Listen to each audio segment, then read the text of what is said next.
angels, it's Haley Reese, and today's video is going to be one of the eeriest videos I've ever filmed.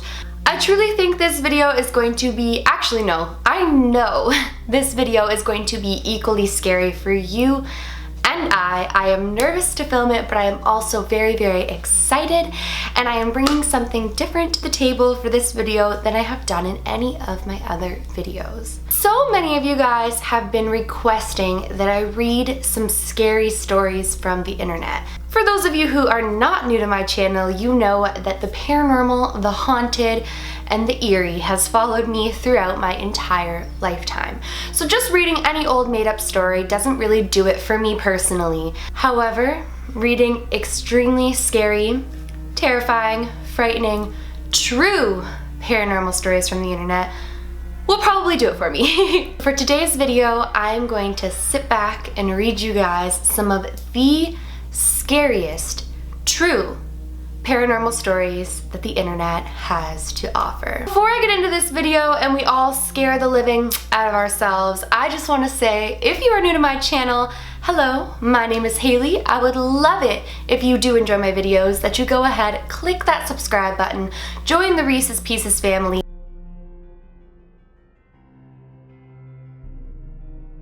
I went ahead and searched the scariest true paranormal stories into Google, and I found a website that seems extremely reputable. I will leave the link down below, and it's basically where people submit their own paranormal crazy experiences and they get feedback from other people experiencing the same things.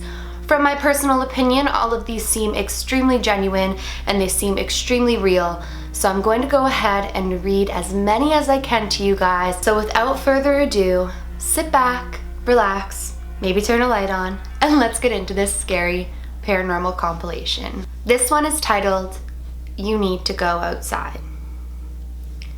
I used to live in a house that backs up onto a big public open space where there are hiking trails, lots of joggers, and people walking their dogs.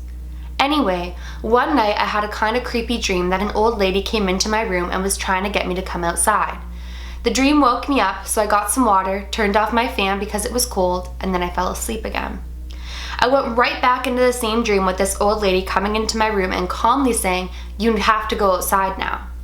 I kept telling her no, it was too cold. I woke up again and my fan was on. I figured I must have thought I turned it off or the button got stuck, so I got up, turned the fan off, and went back to sleep.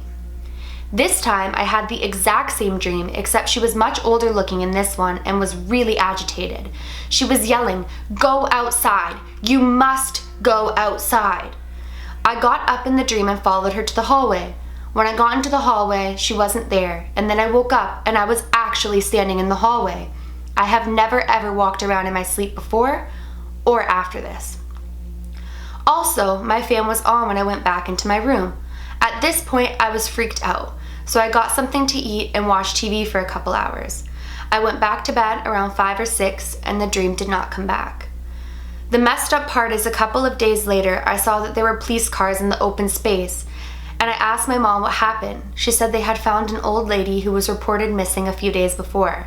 She must have had a heart attack or a stroke or something on the trail by my house, and they had found the body. Oh my goodness! Okay. If that happened to me, I would probably feel so guilty because I bet you she was in the process of dying and her spirit was coming trying to get him to find her dying body and he never went outside to look. Like, I mean, it's not his fault by any means, but that is so eerie. Oh my goodness. I believe it. I believe it. What do you guys think?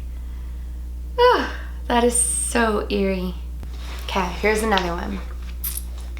This one is titled, The Basement Door.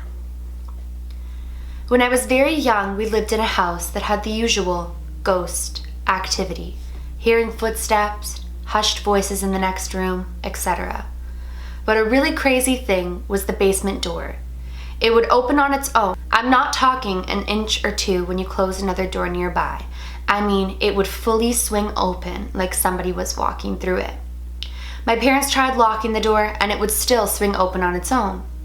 By the time I was learning to walk, my dad was concerned I would fall down the stairs, so he went down into the basement and just said to no one in particular that he had a young daughter upstairs and could they please be careful with the door. Ever since then, the basement door would still open, but then it would slowly shut on its own. Oh my goodness. Okay, so that one is like an example of a ghost that is being considerate. That was pretty crazy, oh my goodness. This one's a little bit longer. It's called The Watering Hole. Here is my story that I post whenever someone asks this or something similar.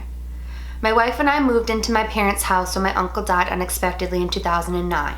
They had to move in with my grandmother to take care of her, so we assumed ownership of my parents' house. Now this house had been the watering hole for my town back in the day. The well is in my basement. It is a hole in my basement floor covered by a 5-foot wide slate rock. This is important because our priest told us spirits can travel along waterways, which is why every time we bless the house, it is only calm for a few months before things start happening again. Anyways, we move into the house and everything is nice. Everything is calm and my wife, fiance at the time, and I are happy to be out of my sister's house. Once my wife gets pregnant, things kick into high gear. Her shoes go missing on a daily basis, when every day she puts them in the same spot after work. One day, when she is in the attic, she heard a woman ask, "Is that my baby?" She said the woman sounded genuinely confused as to whose unborn baby she was pregnant with. Things kept escalating until one night when I was just about to turn the lights off and go to bed, and I see a black mass by my wife's bedside. It was pitch black and completely solid. Before I realized what I was looking at, my hand flipped the lights on and my sleeping wife immediately started speaking in what sounded like French. Since we took French in high school and college, we deduced what she was saying, "Je me suis," which means, I am myself. The next evening, we were at a play rehearsal for our local acting group and we were talking to our friend Rhonda. As we were talking with her about random bits of small talk, we noticed she seemed very distracted. She kept glancing quickly from side to side the way you would if you were watching a bug zigzag around a room. We asked, "What is going on?" And she said, I know this sounds crazy, but there's this black thing in the auditorium. Every time I look at it, it moves. I just can't get a fix on it." We freaked out and immediately tell her our story. We leave the auditorium and call a priest to have a blessing for the house. As he is blessing the house, he stops and does a double take at one of the crosses hanging on the wall. After the blessing is over, he asks about it. My wife says, "It is beautiful," and it called to her. She just had to have it, she said. He leaned back and said, "That's interesting. It's a Benedictine crucifix." We reply with, okay. And he continues to say, "Benedictine crucifixes are used in exorcisms. It is very interesting this crucifix called to you so strongly." And that's the end. Oh my goodness. I don't even know what to think of that one. That is so eerie. I think maybe he was insinuating there's some sort of possession about to take place with her. I don't know. That was eerie. This next one is called 2 Bullets. I was a rookie cop when my brother committed suicide. He was one of my older siblings, but we were very close. He died in another state, and I had a lot of guilt then about not recognizing the signs. His remains were in bad shape by the time he was discovered, so it was a closed coffin service. About a week after he died, I was back at work one night, and my partner and I see a pimp pistol whipping one of his girls. I jump out and the pimp sees me, and the foot chase was on. I was running after him, gun in hand, and he cuts through a narrow corridor under a building that leads to a courtyard in the middle. Right before I reach the courtyard, I hear, "It's okay," in my dead brother's voice. I hit the courtyard and the guy is against the side pointing the gun at my head and squeezes the trigger twice. I froze for a millisecond and then started beating him in the head with my revolver. Till this day, I don't know why I didn't just shoot him, cuff him, and walk back to the street to find my partner. I tell my partner about him squeezing the trigger but not the voice I heard. We unload the gun, a .32 revolver, right there, and 2 bullets have strike marks on them. We take the gun to the lab for testing, tell the tech the story. He puts the 2 bullets with the strike marks back in and shoots into the test tank. Both bullets fired. That just gave me actual goosebumps, you guys! Oh my goodness, I bet you his brother was the reason that gun didn't shoot. I honestly, truly believe that his brother stopped that gun from being able to shoot him. That is so Crazy. This one is called Standing Guard. We used to live in a battered women's and children's shelter when I was young, because my father was looking for us. One night, I looked in the mirror and saw a kind-looking man that I can only describe as a ghost appeared at the end of the bed. He was there all night, but gone when I woke up in the morning. Then, the next night, then the next night, and the next night. He was there every night for 4 months. We never talked, he never moved, just stood guard. One night he woke me up from my sleep, and I will never forget how surprised I was, because I'd never seen him move or talk. He said, "He's coming. Get out now." So we packed up the car and left to a hotel for the night. The next morning we went back to find someone had broken in and gone room to room looking for someone. I never saw him again after that. I believe that.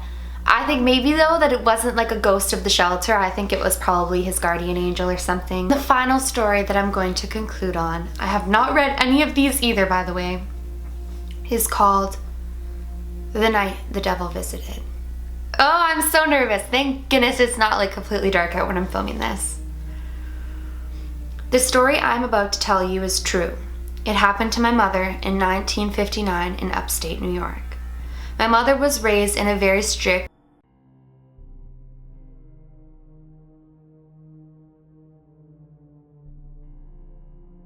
She had 7 brothers and sisters. As all families did back then, my mother was required to attend church 3 times a week. My grandfather was a very religious man. One Sunday night, my Aunt Janet asked permission to attend a Catholic church with a friend that she had spent the night with.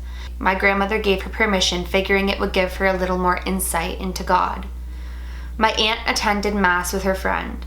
While she was there, she saw the floating candles at the church lights to honor the dead. Well, as you may be able to guess, she took one and brought it home with her. She lit the candle, put it on the vanity table near the window in the room she shared with my mother. My grandmother called them down for Sunday dinner. While they were all eating, all of a sudden, all they could smell was smoke. Apparently, the wind had blown the curtains and the candle had caught them on fire. The fire was horrific. It practically destroyed the room. My grandfather, being the man he was, made everyone work to redo the room that day, paint and all. At the end of the day, there was only one thing left to be done, which was to replace the window in the room, and that could not be done until the following day. Back then, everything was closed on Sunday. My mother and her sisters had pushed their beds together that night and made one big bed. The moon was full, so they could see fairly well in the dark. At around 3 a.m., my mother woke to a snarling sound coming from somewhere in her room. She said she almost felt paralyzed. As she started to open her eyes, she could see this black, gargoyle-looking thing standing at the end of her bed with these evil eyes staring at her. She could see his snarling teeth. She could feel the heat of his breath on her skin. She was so terrified she could not move. She said it looked at her like, "I know you can see me." She laid there the rest of the night staring at this thing at the end of her bed until sunrise. As the sun started to come up, it flew out the open window. My mother jumped out of bed as if she noticed these strange hoof prints. My mother jumped out of bed, and as she did, she noticed these strange hoof prints made out of soot on the floor. As she walked from her room, there were more going in the hall towards her brother's room. She was too frightened to say anything to her family, afraid they would think she was crazy. 20 years later, we had a family reunion with all of my relatives, and they started talking about the fire. My Aunt Linda says, "Did you guys see what I saw that night?" And the look on my mom and Aunt Janet's face said it all. My Uncle Bobby said he thought it was just a dream, but apparently not. It is a lesson to be learned that if you steal candles from the Catholic Church that are meant for the honoring of the dead, it is a sin, and you may get a visit from the devil. And by the way, 3 days later, my grandmother all of a sudden died from a heart attack. She had no previous history of heart disease or problems. She was 36 years old. I know it may seem hard to believe, but this really happened. It has made my family realize that there is a heaven and a hell, and what you do comes back to you. I don't know. I mean, I'm open to anything. You guys know this. I believe in a heaven. I believe in a hell. I believe in good and bad and God and the devil. However, if you guys have watched my Devil Came for My Uncle video, my uncle said that the devil came to him dressed as an extremely handsome, well-attractive, well-spoken man. With that being said, though, the devil can come to you in any way, shape, or form. That is what makes him so deceitful. That is what makes him so feared, because he can come to you as what is most appealing to you or what is most frightening to you. I don't know if I believe that if you steal from the Catholic Church, the devil comes to visit, but I am not one to judge any story. Whoever wrote this seems to think that this is very true. You could tell it from the state of writing, and it's definitely something very, very eerie. I've personally never thought of the devil as something with hoofs and snarling teeth. With that being said, though, maybe he came at this family in a way that would be most frightening to them. So I'm not sure. It's interesting to say the least. Well, you guys, I could read these true paranormal scary stories from the internet all day. If you would like to see a part 2, 3, 4, 5, 6, however many you would like to see, please leave a comment down below letting me know that you enjoyed today's video and that you would like me to read some more eerie stories from the internet. With that being said, I have a ton of my own creepy, haunted, paranormal, eerie stories coming this week, along with some crazy story times and just some one-on-one talking with you guys. I love making these videos for you guys. It means the world to me, and I love that no matter what, whether you believe it or you don't, you guys are so extremely open-minded when it comes to me telling these stories, and you are nothing but supportive even if you do not believe what is being told to you, and that is freaking amazing. That is what makes you guys so awesome, and that is the type of energy the world needs, because people are always going to feed you things that you may not always believe. Hey, today I was on the other side listening to other people's experiences, and some of them I believe and some of them I'm like, I don't know if I believe that. But that's how you guys are when you hear my stories, and I know that my stories are the truth. So I have to take these stories for what they are and decide for my own self if I believe them or not. That does not mean that I throw hate, and I thank all of you guys who do not throw hate at me even if you don't believe my story. I love you guys so sincerely. You guys are awesome. And I'm so eternally grateful for all of your kindness and support. With that being said, if you are new to my channel or you have just not yet clicked the subscribe button, please go ahead and do that. We are a growing family. I am so thankful for each and every one of you, and I would love it. So if you did enjoy today's video or you enjoy any of my other videos, please go ahead and click that subscribe button. And while we are on that note, if you did enjoy today's video, please give it a big thumbs up. Like I always say, it makes my heart super happy when you guys do that, so please do that. Remember, my loves, do all things with kindness. And until next time, love you!